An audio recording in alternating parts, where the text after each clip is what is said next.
sais que c'est toujours Anne Hidalgo, la maire de Paris? La liste d'Emmanuel Grégoire a remporté l'élection municipale à Paris dimanche, mais ça veut pas dire que c'est le maire. En fait, au municipal, on vote pas directement pour le ou la maire. On vote pour des listes électorales et c'est ça qui permet de former le conseil municipal. Et entre 3 et 5 jours après le second tour, le conseil municipal se réunit pour élire le ou la maire. En général, c'est le ou la tête de la liste qui a eu le plus de voix. Et comme à Paris, c'est la liste socialiste qui a gagné, et bah c'est Emmanuel Grégoire, sa tête de liste, qui va être élu. Mais du coup, c'était quoi cette vidéo où on a vu Anne Hidalgo donner des clés à Emmanuel Grégoire? Moi, je donne la clé de la ville à Emmanuel Grégoire.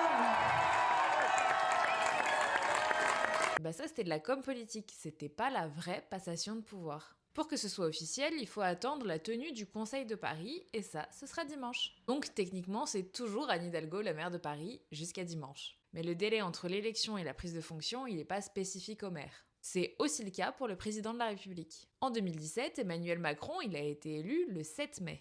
Mais François Hollande, il est resté président jusqu'au 14 mai. Ça, c'était en attendant l'investiture de Macron, où on a vu Hollande attendre Macron sur le perron de l'Élysée, ils se sont serrés la main, ils ont eu un moment ensemble, etc.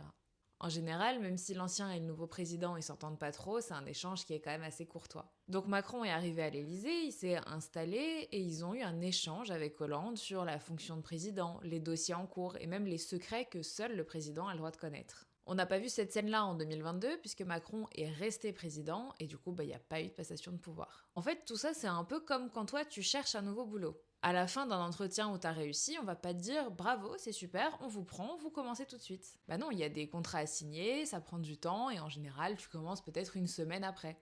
Et bah pour les politiques, c'est un peu pareil. Oublie pas de t'abonner et dis-moi ce que t'en penses.